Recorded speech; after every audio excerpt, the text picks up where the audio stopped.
Mister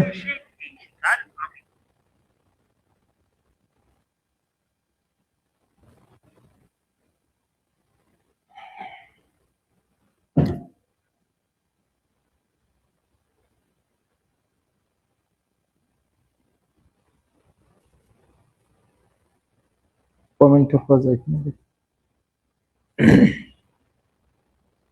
আসসালামু আলাইকুম সুপ্রিয় শিক্ষার্থীবৃন্দ, আজকে একটু দেরি হলো নেটওয়ার্কের সমস্যার জন্য। আমরা ইনশাল্লাহ আজকে ক্লাসটা একটু আমরা গুরুত্বপূর্ণ রেখা সম্পর্কে একটু জানবো। তার আগে বলি নেই, আমার আন্তর্জাতিক বিষয়গুলি এই ক্লাসগুলো একটু যদিও ফ্রি ক্লাস দেওয়া হচ্ছে, আমরা ক্লাসগুলো কিভাবে নেই এবং ক্লাসগুলো সিলেবাসটা বোঝা যায় কিনা, সিলেবাসটা বুঝি দেন সুন্দর করে আমরা পড়ার জন্য করতেছি ইনশাল্লাহ। কেমন?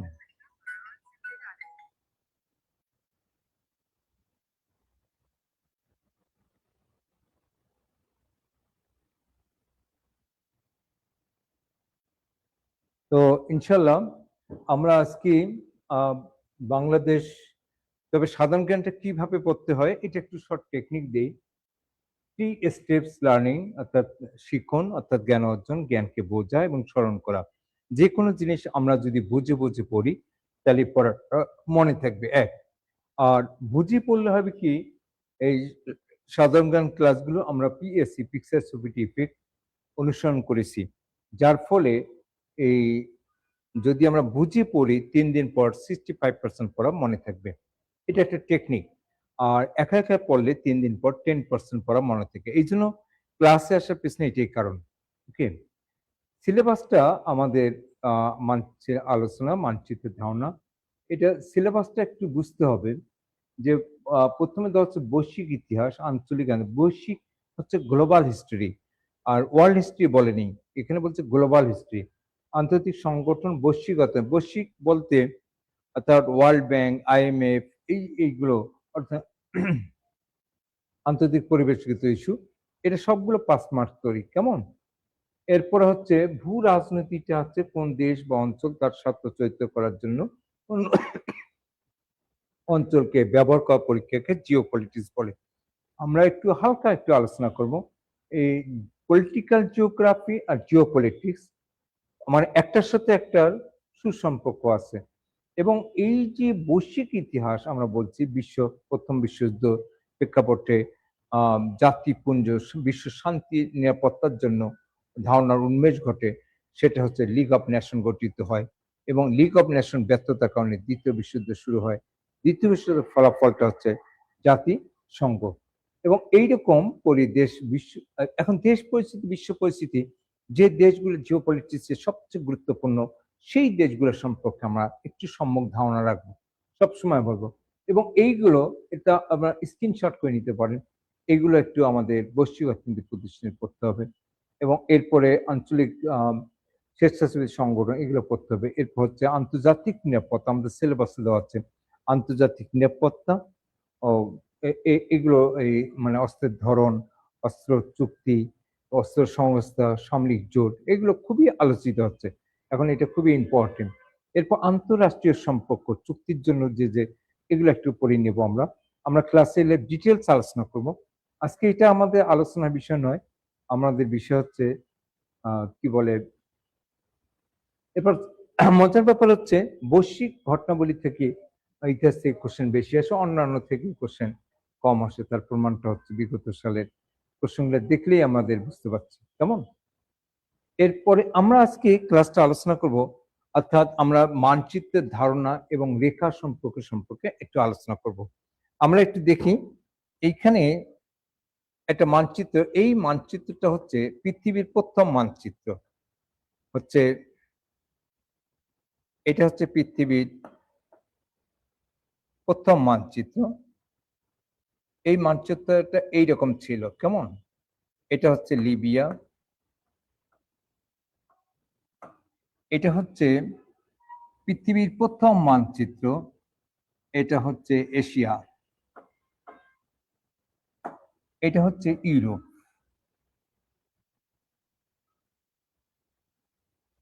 এটা আপনারা যারা আর্ট করতেছেন এটা ইউরোপ, এটা খাতায় লিখতে পারেন। আর এটা হচ্ছে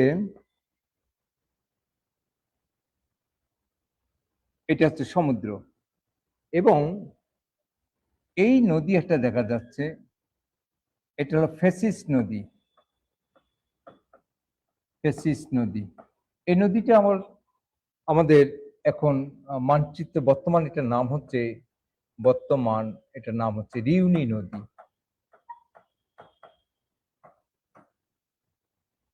এরপরে এটাকে বলা হয়, এই জায়গাটা হচ্ছে কৃষ্ণ সাগর, ব্ল্যাক সি যেটাকে বলি, কৃষ্ণ সাগর। এরপর হচ্ছে এটা হচ্ছে ভূমধ্য সাগর। তা আমরা একটু, এটা বিসিএস একবার এসেছে, শিক্ষক নিবন্ধন প্রাইমারি, পৃথিবীর মধ্যে প্রথম মানচিত্র আর্ট করার প্রচেষ্টা করেছিলেন কে? এটা হচ্ছে, অর্থাৎ কোশ্চেনটা এইভাবে আসে যে পৃথিবীর মধ্যে প্রথম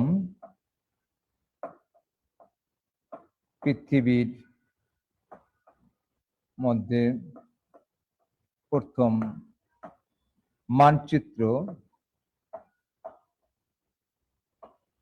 এঁকেছিলেন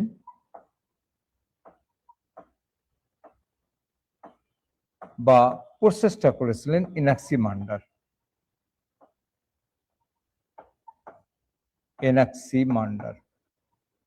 তার মানে এখান থেকে একটা কোশ্চেন আসতে পারে, এই জিনিসটা আমাদেরকে মাথায় রাখতে হবে। সরি, তাহলে পৃথিবীর মানচিত্রটা ছিল এইরকম, প্রথম যে ভদ্রলোক আর্ট করার চেষ্টা করেছিলেন তার নাম হচ্ছে এনাক্সিমান্ডার। আমরা এখান থেকে একটা কোশ্চেন পেয়ে গেলাম। ওকে, তাহলে তো যারা দেখতেছো তারা স্ক্রিনশট করে নিতে পারো, এবং এটা তোমরা এটা মানচিত্রটা আর্ট করতে পারো, এবং এটা রিটার্ন পরীক্ষাও লাগতে পারে। তবে পিলিতে আছে এবং শিক্ষক নিবন্ধন পরীক্ষায় কোশ্চেনটা এসেছিল এইভাবে, যে পৃথিবীর প্রথম মানচিত্র আর্ট করার প্রচেষ্টা করেছিলেন কে বা এঁকেছিলেন কে, বিভিন্ন ভাবে কোশ্চেনটা আসতে পারে। সেটা হচ্ছে এনাক্সিমান্ডার। আমরা একটা স্ক্রিনশট করে নিই, তা নাহলে এখানে চলে যাবে। ওকে, এরপরে যে মানচিত্রটা আছে, এই মানচিত্রটা প্রথম আধুনিক মানচিত্র আর্ট করেছিলেন, বা এটার নাম হচ্ছে টলেমি, এবং এনাকে প্রথম মানচিত্র আর্ট করার, অর্থাৎ আধুনিক মানচিত্র কমলা লেবুর মতো গোল, এবং ইনি হচ্ছেন প্রথম ভূগোলবিদ। তাহলে একটা জিনিস খেয়াল করলাম আমরা, একটা জিনিস জানলাম, সেটা হচ্ছে প্রথম মানচিত্র এঁকেছিলেন কে আর প্রচেষ্টা করেছিলেন কে। আমরা এই গোলটার মধ্যে মানচিত্রটা আর্ট করতে পারি, কিন্তু এখানে একটু সমস্যা হচ্ছে।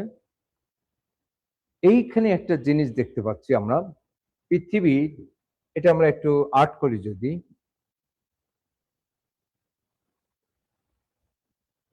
এটা পৃথিবীতে একটা গোল,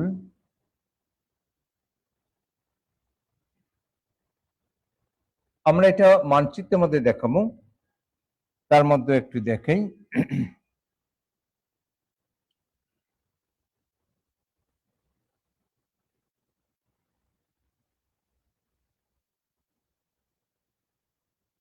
এটা হচ্ছে 0 ডিগ্রি, এই রেখাটার নাম হচ্ছে মাঝামাঝি গিয়েছে, এই রেখাটার নাম হচ্ছে নিরীক্ষ রেখা और বিষুব রেখা।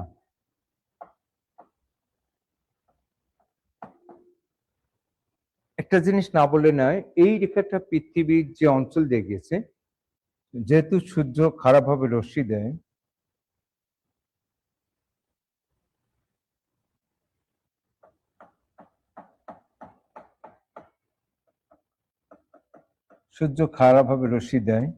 এই কারণে দিন রাত সমান। আমরা একটু, সূর্য খারাপভাবে রশ্মি দিলে এই রেখাটা দিন রাত সমান, এবং এই জায়গায় একটা আমরা দেখে নিই, সেটা হচ্ছে, আমরা একটু দেখি মেইন, এই রেখাটা হচ্ছে নিরীক্ষ রেখা, এবং এই অঞ্চলে, এই নিরীক্ষ রেখার অঞ্চলের উপর দিকে বলা হয় উত্তর গোলার্ধ, আর নিচের দিকে বলা হয় দক্ষিণ গোলার্ধ। আমরা এখানে একটা জিনিস খেয়াল করি, তাহলে যদি আমাদের একটা অনেক সময় ভাইবা বোর্ডে জিজ্ঞাসা করে এইভাবে যে সচিন টেন্ডুলকার বাড়ি উত্তর গোলার্ধে হলে ট্রাম্পের বাড়ি কোন গোলার্ধে? উত্তর গোলার্ধে। কি কারণে? বিষুবরেখার উপরের যে দেশগুলা সেটা হচ্ছে উত্তর গোলার্ধ, আর নিচের দেশগুলো হচ্ছে দক্ষিণ গোলার্ধ। তাহলে এখন দক্ষিণ গোলার্ধে কোন কোন রাষ্ট্র মুখস্থ করার দরকার নেই, এমনিতে পাওয়া যায়। সেটা হচ্ছে বাংলাদেশ হতে আরম্ভ করি এশিয়া মহাদেশের সব দেশ প্রায় উত্তর গোলার্ধে, এরপর ইউরোপ মহাদেশের সব দেশ, উত্তর আমেরিকার সব দেশ, এটা উত্তর আমেরিকা সব দেশ হচ্ছে, অর্থাৎ সবগুলো হচ্ছে উত্তর গোলার্ধে। দক্ষিণ আমেরিকার এই নিচের অংশগুলো হচ্ছে ব্রাজিলেতে, এটা হচ্ছে আফ্রিকা মহাদেশের দক্ষিণ দিকে, এবং অস্ট্রেলিয়া মহাদেশে পুরোটাই পড়ছে দক্ষিণ গোলার্ধ। তার মানে প্রশ্নটা এমন ভাবে করেছে যে পরীক্ষা এরকম খুব সিলি প্রশ্ন, অথচ বিসিএস এত সহজ কোশ্চেন দেয় না। ইদানিং প্রাইমারি শিক্ষক নিবন্ধন পরীক্ষায় এই কোশ্চেনটা আসতেছে, সেটা হচ্ছে যে অমুক দেশ কোন গোলার্ধে পড়েছে। আর আরেকটা জিনিস, এইটা গিনিস মিন টাইম মূল মধ্যরেখা থেকে এইটাকে বলা হয়, এই অংশটাকে বলা হয় পূর্ব গোলার্ধ, আর বাম দিকের অংশ বলা হয় পশ্চিম গোলার্ধ। এখন প্রশ্ন হচ্ছে বাংলাদেশ কোন গোলার্ধে অবস্থিত? বাংলাদেশ হচ্ছে উত্তর পশ্চিম গোলার্ধে অবস্থিত। এটা প্রায় মানে ইয়াতে এসেছিল শিক্ষক নিবন্ধন পরীক্ষা, তাহলে এমনি বোঝা যায়। আর এই জিনিসটা আরেকটা জিনিস না বললে নয়, বিসিএস হতে প্রাইমারি হতে এই ভাইবা গুলোতে কোশ্চেন ধরলে যে বাংলাদেশের অবস্থানটা বলো তো কোন গোলার্ধে অবস্থিত, তখন বলা হয় উত্তর পশ্চিম গোলার্ধে। আমরা একটু মোটামুটি বিষুবরেখা সম্পর্কে একটু জানলাম, তাহলে মানে এখানে লিখতে হবে বিষুবরেখা 0 ডিগ্রি মাঝখানে যায়, এবং এই রেখাটা যে অঞ্চল দিয়ে গেছে সে অঞ্চল সূর্য খারাপভাবে রশ্মি দেয় বলেই এই অঞ্চল 4 ঘন্টার বেশি কাজ করতে পারে না, এবং এরা এই অঞ্চল লোকজন একটু দরিদ্র হয়, মানে হাত আছে যার কাজ করে না সে তো দরিদ্র, এটা বুঝতেই হবে। যেমন লেখাপড়া, খালি পড়লে হবে না, লিখতে হবে। মানে হাতটা যদি কাজ না করে তাহলে মাথায় থাকবে না। তাহলে এখন লেখাপড়া, পড়ালেখা, অর্থাৎ পড়তে হবে এবং লিখতে হবে, পড়ালেখা পড়তে হবে এবং লিখতে হবে, নাহলে মাথায় স্থায়ীভাবে থাকবে না। আমরা এখানে সময় জানলাম, তাহলে বিষুবরেখার উপরের অংশ বলা হয় উত্তর গোলার্ধ, বিষুবরেখার নিচের অংশ বলা হয় দক্ষিণ গোলার্ধ, আর মূল অর্ধরেখার ডান পাশের অংশ পূর্ব গোলার্ধ, আর বাম দিকে অংশ বলা হয় পশ্চিম গোলার্ধ। আমরা একটু মোটামুটি বিষুবরেখা সম্পর্কে একটু ধারণা জানিয়ে গেলাম, এরপরে যাই। তাহলে বিষুবরেখা সম্পর্কে জানার পরে দেন আরেকটা গুরুত্বপূর্ণ রেখা, সেটা আমরা একটু বাংলাদেশ স্টার্ট করি, তাহলে আরো কনসেপ্টটা ক্লিয়ার হবে।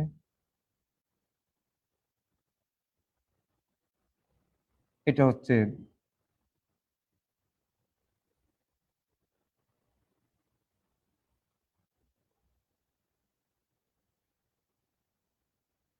একটু একটু ইয়া হলো,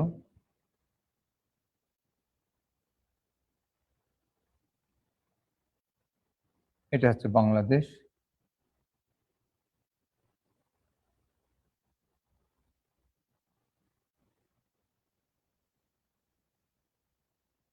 আমরা একটু এই রেখাটা দিয়ে অনেক কিছু আমরা জানিয়ে দেব।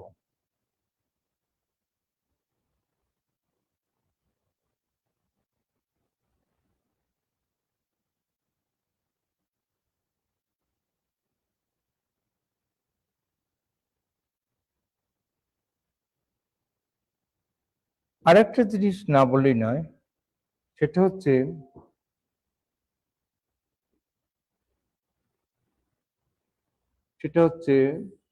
একটা পৃথিবীর একটা রেখা, এই উলম্ব রেখাগুলোকে বলা হয় দ্রাঘিমা রেখা, আর সমান্তরাল রেখাকে বলা হয় অক্ষরেখা। তো বিষুবরেখার উপরের অংশ উত্তর অক্ষরেখা, বিষুবরেখার নিচের অংশ বলা হয় দক্ষিণ অক্ষরেখা। তার মানে এখানে দেখো একটু 20 ডিগ্রি উত্তর অক্ষরেখা, আর এটা হচ্ছে 26 ডিগ্রি উত্তর অক্ষরেখা।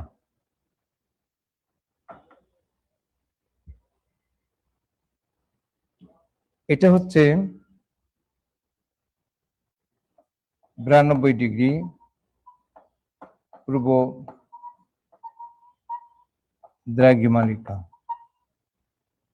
এটা হচ্ছে 88 ডিগ্রি পূর্ব দ্রাঘিমালিকা।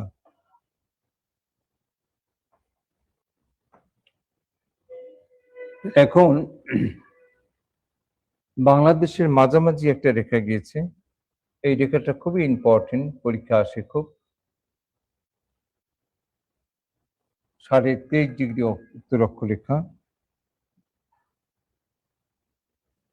23.5 ডিগ্রি উত্তর অক্ষরেখা।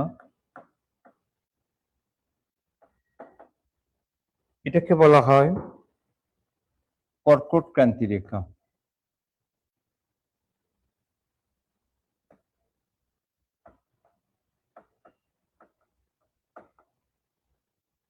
এবং এই রেখাটা পূর্বে হচ্ছে কুমিল্লা, পশ্চিমে হচ্ছে ঝিনাইদহ জেলা অবস্থিত। এই রেখাটা যে ডিস্ট্রিক্টগুলোর উপর দিয়ে যায় সেই ডিস্ট্রিক্টগুলোর লোকগুলো আত্মহত্যা প্রবণতা বেশি। সবচেয়ে বেশি হচ্ছে ঝিনাইদহ, শৈলকুপা। এবং এইখানে আর একটা ডিগ্রি যায়, মাঝামাঝি রেখা যায়, এই রেখাটা হচ্ছে 90 ডিগ্রি দ্রাঘিমা রেখা। এখন এই জায়গায় দেখি, এই জায়গাটা হচ্ছে 20 ডিগ্রি 34 মিনিট উত্তর অক্ষাংশ। এই জায়গাটা হচ্ছে 26 ডিগ্রি 38 মিনিট উত্তর অক্ষাংশ। এই জায়গাটা হচ্ছে 92 ডিগ্রি 41 মিনিট পূর্ব দ্রাঘিমাংশ।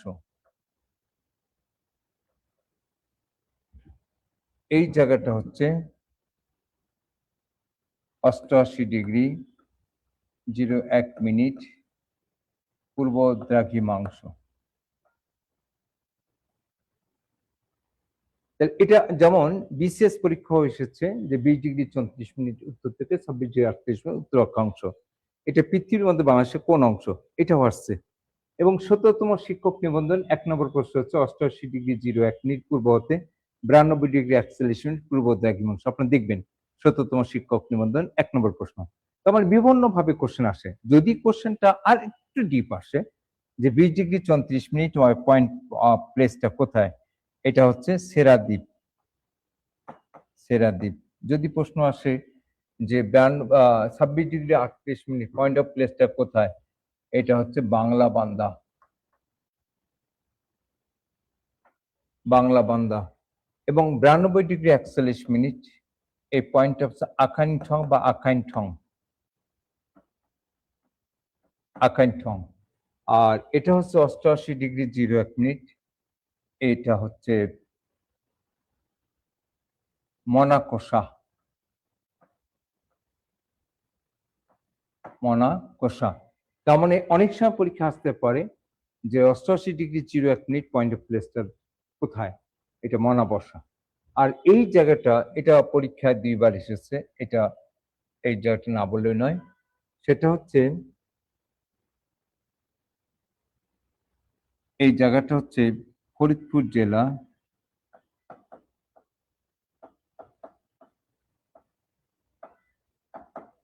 জেলার ভাঙ্গা উপজেলার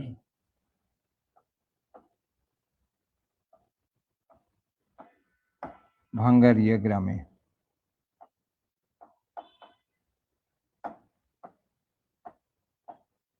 এখানে পরবর্তী সরকার এই জায়গাটার নাম দেয় বাংলাদেশ। প্রথমে নাম ছিল বঙ্গবন্ধু মানমন্দির, এখন বাংলাদেশ মানমন্দির নাম দিয়েছে, বাংলাদেশ মানমন্দির।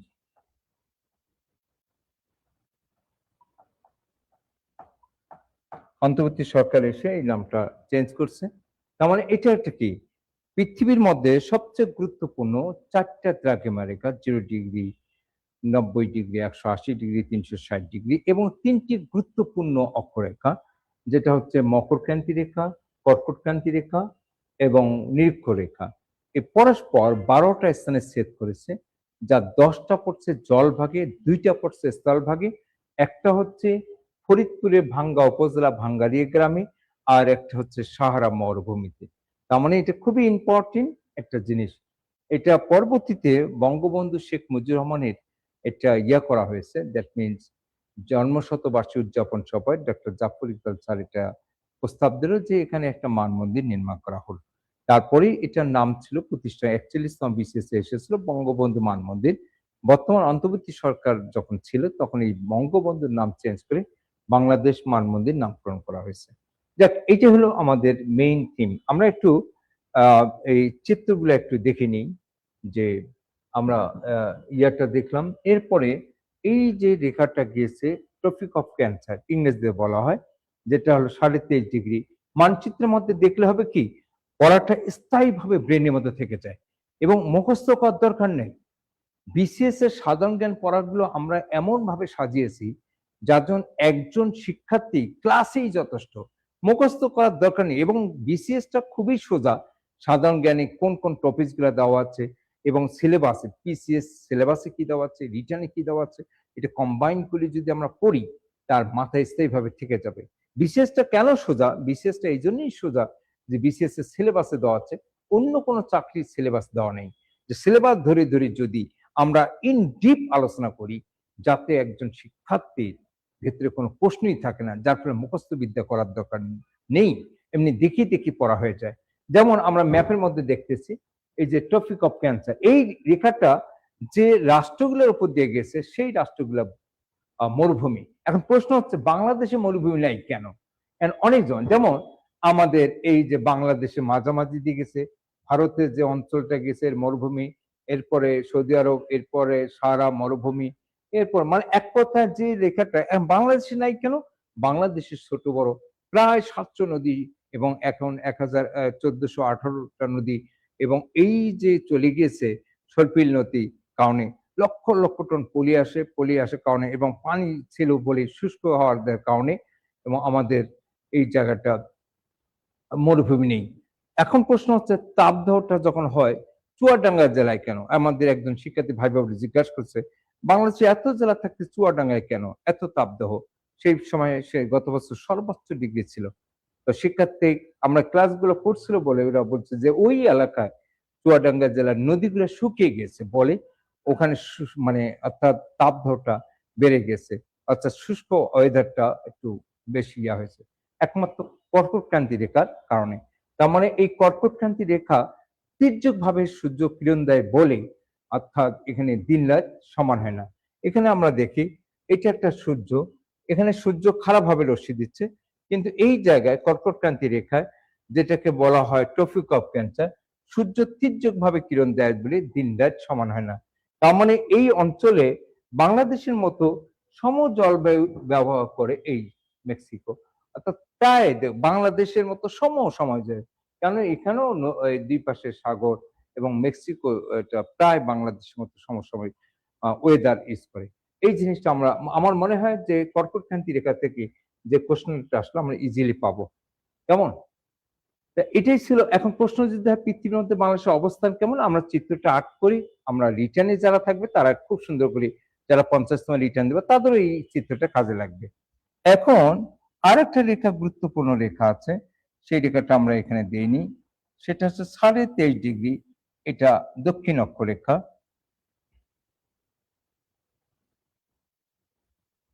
23.5° দক্ষিণ অক্ষরেখা।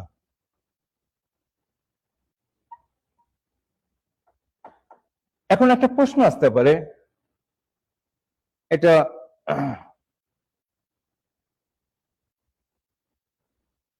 অনেকেই প্রশ্ন থাকতে পারে, স্যার এই রেখাটা 20°, এটা নিচে উত্তর অক্ষরেখা, আবার উপরেও লিখতেছি 26° উত্তর অক্ষরেখা, কারণ কি? কারণ কি এটা একটু ক্লিয়ার করে দিই। অর্থাৎ নিরীক্ষরেখার উপরে যে রেখাগুলা বিভিন্ন মানে যে সমান্তরাল হবে সেই রেখাগুলো হচ্ছে উত্তর অক্ষরেখা, আর বিষুবরেখার নিচে বিভিন্ন মানে যে রেখাগুলো সমান্তরাল হবে সেগুলো দক্ষিণ অক্ষরেখা। যেমন বিষুবরেখা এটা মকরক্রান্তি রেখা,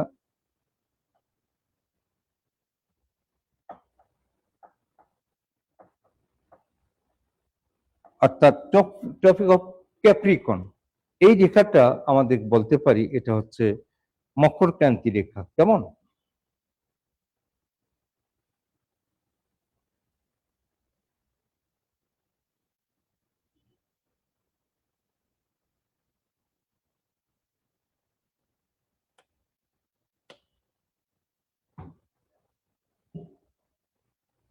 আমরা যদি এটা মানচিত্রের মাধ্যমে দেখতেছি, অর্থাৎ ট্রপিক অফ ক্যান্সারটা কোন দিকে গেছে, এরপরে ও আর একটা জিনিস, মূল মধ্যরেখা, এই যে এটা হচ্ছে মূল মধ্যরেখা। এই মূল রেখা এটা যুক্তরাজ্যের এই জায়গায় গেছে, গিনিস মিনস টাইম, মান মন্দিরের পল্লী উত্তর দক্ষিণ মেরু ইয়া গিয়েছে বিস্তৃত, যে মূল মেধা এটাকে মূল মধ্যরেখা বলে। এই মূল মধ্যরেখার এটা পূর্ব গোলার্ধ, এটা হলো পশ্চিম গোলার্ধ। এইখানে সময়গুলো নেওয়া হয় জিএমটি, গ্রিনিচ মিন টাইম হচ্ছে 6, যেমন বাংলাদেশে গ্রিনিচ মিন টাইম হচ্ছে 6, আর এদিকে এটা হচ্ছে মাইনাস। তার মানে এগুলো আমরা পরবর্তীতে বিস্তারিত আলোচনা করব। আজকে খালি জাস্ট মূল মধ্যরেখাটা আমরা দেখাচ্ছি যে এটা বিষুবরেখা, এটা হচ্ছে মূল মধ্যরেখা। এই মূল মধ্যরেখা যুক্তরাজ্যের লন্ডন শহরে মাঝামাঝি, অর্থাৎ কাছ দিয়ে গিনিস মান মন্দিরের উপর দিয়া উত্তর এবং দক্ষিণ মেরু দিয়ে প্রবাহিত হয়েছে, বিস্তৃত হচ্ছে মূল মধ্যরেখা, এবং এটাকে বলা হয়। ওকে, এরপরে একটু আগে বললাম আমরা দ্রাঘিমা রেখাটা কোনটাকে বলা হয়। এই যে এই রেখাগুলোকে বলা হয়, এই রেখাগুলোকে বলা হয় দ্রাঘিমা রেখা। দ্রাঘিমা রেখাগুলো ঠিক এইরকম থাকে, আর এই রেখাগুলোকে বলা হয় অক্ষরেখা, অর্থাৎ অক্ষাংশ। এটা হলো বিষুবরেখা, এই রেখাগুলো বলা হয় অক্ষাংশ। তার মানে অক্ষরেখাগুলোকে ছেদ করে উত্তর মেরু থেকে দক্ষিণ মেরুতে পর্যন্ত কতগুলো অর্ধবৃত্তাকার যে কল্পনা করা হয়, সেই রেখাকে বলা হয় দ্রাঘিমা রেখা। আমরা মনে হয় দ্রাঘিমা রেখা এবং অক্ষরেখা সম্পর্কে একটু হলো কনসেপ্টটা ক্লিয়ার হয়েছে। আমরা এটা লিখেও নিতে পারি বা স্ক্রিনশট করে নিতে পারি। কেমন? এরপরে হচ্ছে এই জায়গায় অক্ষাংশ এবং দ্রাঘিমাংশ, অর্থাৎ খুবই এটা তোমরা সুন্দর করে আমাদের শিটগুলোতে আছে, বইগুলোতে আছে। এই যে এবং এটা আমি যেগুলা বিস্তারিত আলোচনা করলাম সেগুলো এখানে শর্টকাটে বলা হচ্ছে যে এটা উত্তর গোলার্ধ, দক্ষিণ গোলার্ধ, এটা ইকুয়েটর, এটা উত্তর মেরু, দক্ষিণ মেরু, এটা জাস্ট খালি একটু বোঝার জন্য। এরপরে এটাতে আরো একটু বিস্তারিত আলোচনা করা হচ্ছে যে এটা দ্রাঘিমা রেখা কাকে বলে, অর্থাৎ ওই জিনিসগুলো মূল মধ্যে একেবারে গ্লেন্স। তারপরে এইটা হচ্ছে 66.5 ডিগ্রি উত্তর অক্ষরেখা। এই যে 66.5 ডিগ্রি উত্তর অক্ষরেখা, এই অঞ্চলটাকে বলা হয় সুমেরু অঞ্চল। আর নিচের সারি এটাকে আরেকটু ক্লিয়ার করে দিই, এই অঞ্চলটা এখানে দেখে দিই, এটা হচ্ছে এই অঞ্চলটা হচ্ছে এইটা 66.5 ডিগ্রি উত্তর অক্ষরেখা, অক্ষরেখা। আর এটা হচ্ছে 66.5 ডিগ্রি দক্ষিণ অক্ষরেখা,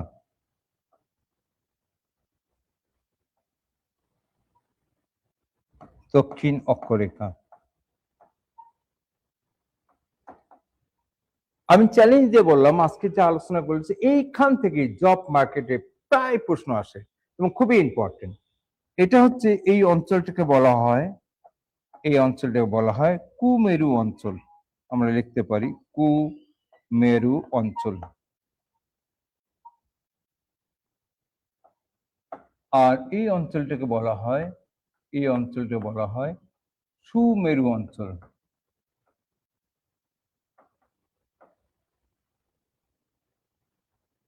আমরা মানে তারাবির নামাজের আগে ইফতারের পরে মাঝখানে আমরা 1-2টা নাম্বার আমরা কনফার্ম হয়ে নিলাম, অর্থাৎ সময়টা অনেক ভ্যালু।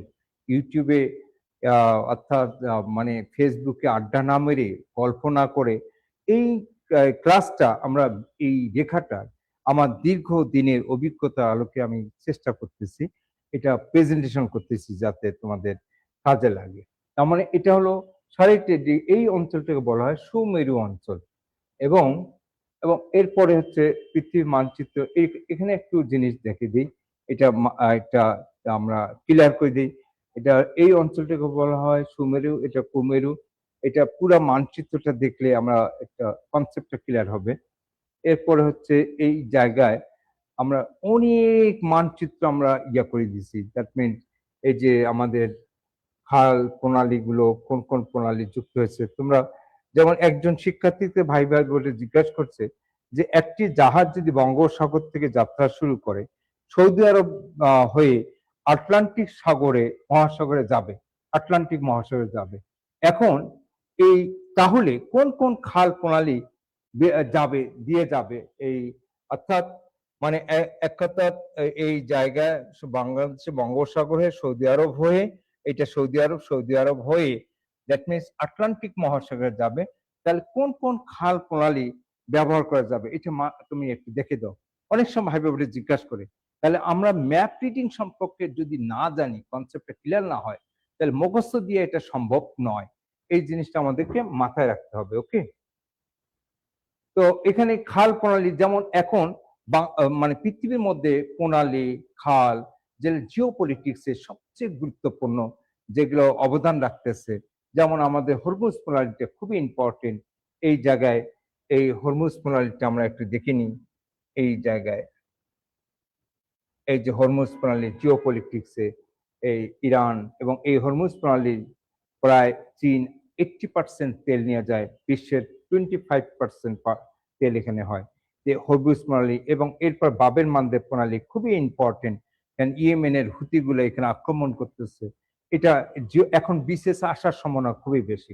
আমি একটু আস্তে আস্তে এই প্রণালীগুলা দেখাবো এখন। হ্যাঁ,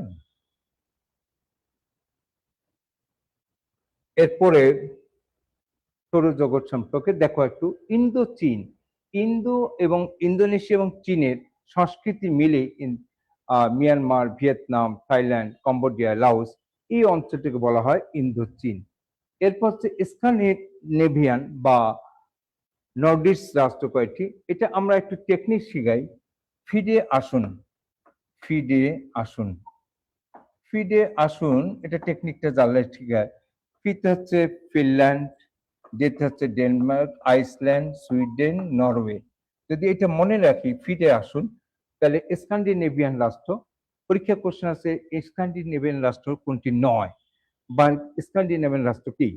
তাহলে আমরা এখানে মানচিত্রের মধ্যে দেখি, দেখেন আইসল্যান্ড, তারপর ডেনমার্ক, নরওয়ে, সুইডেন, ইংল্যান্ড, এটা আমরা দেখতে পাচ্ছি ওয়ার্ল্ড অ্যাটলাস থেকে আমরা ম্যাপটা নিয়েছি। কোথায় এটা? এরপর হচ্ছে বলকান। বলকান হচ্ছে, এটা হচ্ছে বলকান শব্দের অর্থ হচ্ছে সমুদ্র, পাহাড়ি এলাকা। তার মানে এই দেশগুলো, এই দেখাগুলো যাচ্ছে, এই দেশগুলো পাহাড়ি এলাকা। তার মানে Romania, Slovenia, Bulgaria, Bosnia Herzegovina, Croatia, Macedonia বর্তমান নাম হচ্ছে, এটা হলো উত্তর Macedonia, Montenegro, Kosovo, Albania, Serbia, Greece. মানে কসোভোটা হচ্ছে এখানে সর্বশেষ স্বাধীনপ্রাপ্ত রাষ্ট্র, 2008 সালে হয়েছে। এবং মজার ব্যাপার হচ্ছে এই বলকান রাষ্ট্রের এই যুগোস্লাভিয়ার যে রাষ্ট্র ভেঙে 7টা রাষ্ট্র হয়েছে, তার এই 7টা রাষ্ট্র, এই এই 12টা রাষ্ট্রের মধ্যে 7টা রাষ্ট্রই হচ্ছে দ্যাট মিনস যুগোস্লাভিয়া ভেঙে হয়েছে। এই জিনিসগুলো আমাদের অনেক সময় আসে। নিম্নে কোনটি বলকান? বাল্টিক রাষ্ট্র, বাল্টিক অর্থাৎ সাগরের, এটা এস্তোনিয়া, এলিলা, এস্তোনিয়া, লিথুনিয়া, লাটভিয়া, এগুলো একটু দেখবো। বাল্টিক অঞ্চলের রাষ্ট্রগুলো, অর্থাৎ বাল্টিক সাগরের আশেপাশে যে অঞ্চলগুলো, Sweden, Russia, Estonia, Lithuania, Poland, Germany, Latvia, Denmark, Australia, Finland. আমরা কি করব, মানচিত্রটা দেখে এটা বাসায় যে এগুলো একটু মিলিয়ে পড়বো, তাহলে মাথায় স্থায়ীভাবে থাকে। মুখস্থ করার দরকার নেই। অনেকেই শিক্ষার্থীরা মুখস্থ করে বাল্টিক অঞ্চল এই, কিন্তু পরীক্ষা হলে টেনশনে যখন যাবে তখন এটা মনে থাকবে না। আমরা এটা আমাদের এখানে ক্লাসগুলো আমরা ম্যাপ দিয়ে দেখে দেখে পড়াই, যাতে শিক্ষার্থীরা একটু সহজভাবে বুঝতে পারে। এরপরে হচ্ছে বেরিং প্রণালী। দেখো একটা, এটা খুবই ইম্পর্টেন্ট একটা প্রণালী, দুইটি। অর্থাৎ এখানে এই জায়গাটা হচ্ছে রাশিয়ার, অর্থাৎ এশিয়া মহাদেশ। আর এই জায়গাটা হচ্ছে পূর্ব এশিয়া বা এশিয়া মহাদেশ। এটা হলো রাশিয়া, আর এটা হচ্ছে আলাস্কা, ইউনাইটেড কিংডম, এই জায়গাটা। এটা তোমরা চিত্রগুলো পরীক্ষা হলে এইভাবে আর্ট করবা। দুটি রাষ্ট্রকে অর্থাৎ সাগরকে সংযুক্ত করেছে, যেটা হলো চুস্কি সাগর এবং বেরিং সাগরকে সংযুক্ত করেছে। আর পৃথক করছে আমেরিকা এবং রাশিয়া। অনেক সময় আমেরিকা রাশিয়া না আসলে আলাস্কা আসে এবং এই রাশিয়ার এই অঞ্চলটা আছে। কেমন? তাহলে এটা মুখস্থ করার দরকার নেই, এমনি পড়লেই হয়ে যায়। এরপর হচ্ছে ফরমোজা প্রণালী। ফরমোজা প্রণালী এটা খুবই ইম্পর্টেন্ট জিওপলিটিক্যালি এবং তাইওয়ানের কারণে, এবং এটা হচ্ছে গণচীনকে বর্তমান চীন প্রজাতন্ত্র অর্থাৎ বর্তমান তাইওয়ান থেকে আলাদা করেছে এবং পূর্ব চীন সাগরকে দক্ষিণ চীন সাগরের সাথে যুক্ত করেছে। তার মানে এটা এই এখন যে ইরান ইস্যুটা নিয়ে যে গন্ডগোল হচ্ছে, ইরান ইস্যুকে চীন এটা সহজ করে তাইওয়ান ইস্যুকে নিয়ে এই সুযোগে তাইওয়ানটা দখল করতে পারে। এটা এটা খুবই ইম্পর্টেন্ট একটু, এবং এখানে একটা যুদ্ধ জাহাজ আমেরিকার সব সময় আছে তাইওয়ান প্রণালীতে, এই জন্য এটা একটু ইম্পর্টেন্ট। কেমন? তার মানে এটা অনেক সময় পরীক্ষা আসে ফরমোজা প্রণালী বা তাইওয়ান প্রণালী, খুবই ইম্পর্টেন্ট। মানে আমরা কিন্তু ইম্পর্টেন্ট গুলো কেন, প্রণালীগুলো কেন ইম্পর্টেন্ট, প্রণালী দিয়ে তেল, যুদ্ধ জাহাজ মানে গুরুত্বপূর্ণ অঞ্চলে হামলা করতে পারে। এই জন্য তাইওয়ানটা যে অঞ্চলে যে রাষ্ট্রের সাথে প্রণালী আছে, সেই রাষ্ট্রের বা সমুদ্র লিঙ্ক আছে, সেই রাষ্ট্রের জিওপলিটিক্সে সবচেয়ে গুরুত্বপূর্ণ অবস্থানে আছে জিওপলিটিক্সে। হ্যাঁ, এরপরে হচ্ছে মালাক্কা প্রণালী, একটা ইম্পর্টেন্ট। আমরা একটু দেখি এই মালাক্কা প্রণালীটা, অর্থাৎ চীনের প্রায় 80% এই তেল বহন করে, আর বিশ্বের 25%। এবং মালাক্কা প্রণালীর উপকূলে হচ্ছে বঙ্গোপসাগর, বঙ্গোপসাগরের উপকূলে হচ্ছে বাংলাদেশ। এই কারণে জিওপলিটিক্সে বাংলাদেশ একটি গুরুত্বপূর্ণ অবস্থানে আছে। এক, তার মানে এই মালাক্কা প্রণালীটা অর্থাৎ মালয়েশিয়া তথা মালয় পেনিনসুলা থেকে ইন্দোনেশিয়ার দ্বীপ বা সুমাত্রাকে আলাদা করেছে এই প্রণালী, এবং আন্দামান সাগরকে দক্ষিণ চীন সাগরকে যুক্ত করেছে। আবার এইভাবেও আছে ভারত মহাসাগর, প্রশান্ত মহাসাগর, গুরুত্বপূর্ণ একটা শিপিং চ্যানেল বলা যায়, অর্থাৎ প্রশান্ত মহাসাগর থেকে ভারত মহাসাগর হয়ে এটা মানে শিপিং চ্যানেল এটা বলা যায়, খুবই গুরুত্বপূর্ণ। এই মালাক্কা প্রণালীর কারণে বাংলাদেশ জিওপলিটিক্সে খুবই গুরুত্বপূর্ণ অবস্থানে আছে। আর একটা আমার মনে হয় পরীক্ষায় আসবেই, যে কোনো পরীক্ষা আসবে, সেটা হচ্ছে হরমুজ প্রণালী। এই হরমুজ প্রণালী জিওপলিটিক্সে সবচেয়ে গুরুত্বপূর্ণ।